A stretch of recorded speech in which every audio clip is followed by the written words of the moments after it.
Hello, this is Joel Sokolov speaking. This is my quorum. Say hello. Hello. And today I'm going to do a speech starting out with a little story. The story is, several years ago, I had a great friend and mentor who continues to be to this day. And she told me a recollection of being a child. She would come home from school, she would sit down, do her homework, she would come down for dinner. When she got down for dinner, more oftentimes than not, she was a little bit disappointed. There was a patty of meat in front of her.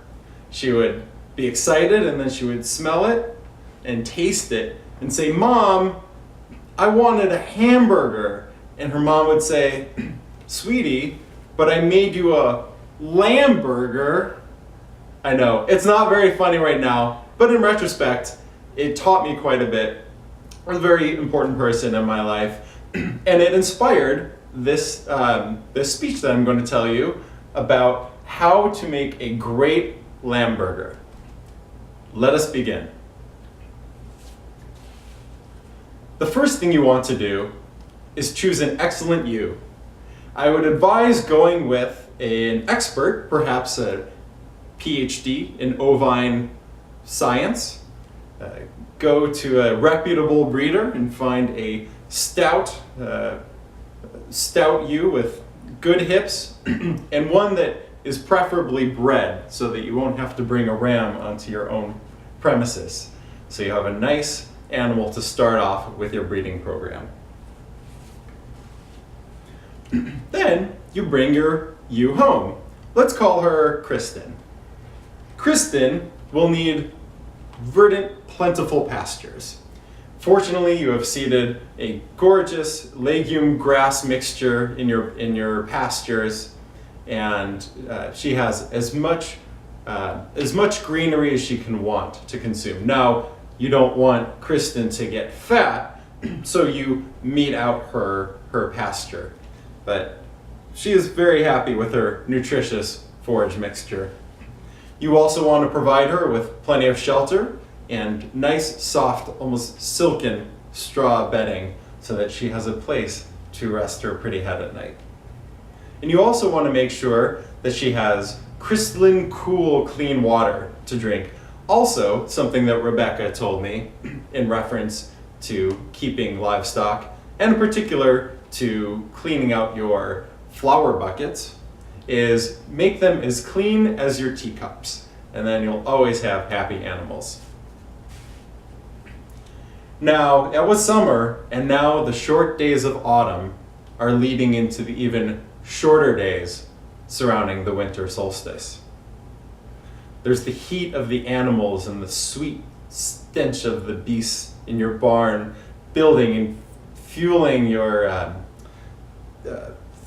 soul in these crisp, wintry, snowy nights. You could just imagine yourself there, finding great warmth in the liveliness of your barn. But those short days also give way to new life. It's important to make Kristen as comfortable as possible. Fresh bedding, fluffed up lovingly by your hands. She's going to shake, but she's strong. And before you know it, you have a new guest in your life. She licks him, cleans him, and he steadies himself to his feet and begins to nurse. Now, fortunately, the cold days have led to more mild ones. Kristen and her new ram lamb, let's call him Johnny Cake.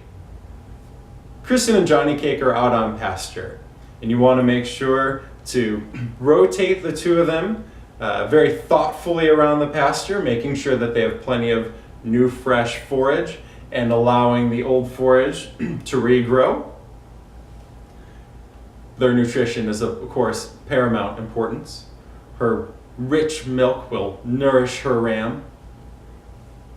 But just imagine out there in the spring landscape, the first flowers are coming up, the hyacinths, the daffodils, the grass is starting to grow, into a plush carpet. And then you get to enjoy one of the great pleasures in life, which is watching young lambs frolicking about, kicking and bucking at each other like a bunch of first graders on recess. Now, there are a couple of unpleasantries. Johnny Cakes is going to have to be castrated and have his tail docked, but you go up to him and pet his plush lanolin breech coat, and he knows it's okay. Now, they're content to graze through the summer. You have other duties, but you watch as Johnny Cake fattens up, satisfied with his lot. But as summer days go by, the first big frost happens in mid-October.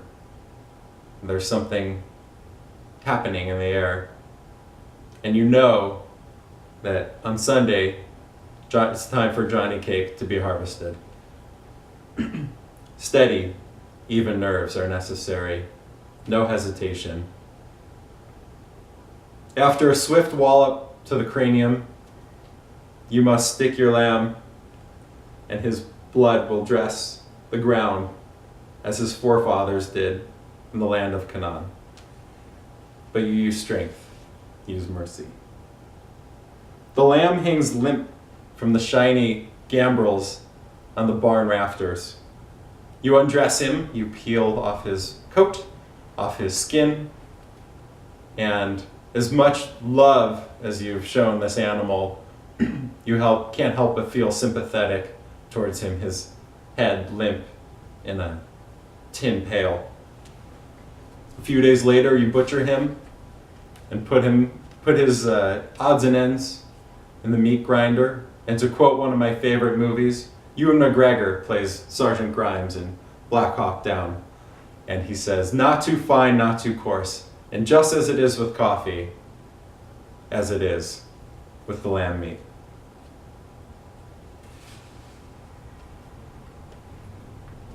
The first hot day of spring, there's lamb sitting on the kitchen counter. You look forward to having some friends over, heat up the grill, open that first bottle of rosé of the year. With that ground lamb, you add cumin, you chop up onions and parsley, salt and pepper in all the right proportions. There's a white bed of coals ready to receive the perfect lamb burger. And you put it on the grill and its fat sizzles perfectly. It's just cooked through and you feel happiness. Now, perhaps earlier in the speech you thought I was going to lead you through a recipe, a step-by-step. But really what I've discovered and thought about a lot when it comes to food preparation is a lot of it has to do with love of your animals, stewardship of the land, and having the right company with which to share it. Just imagine sipping your towel, having your friends over, enjoying laughter, and thinking about reflecting on a year's good work. Thank you.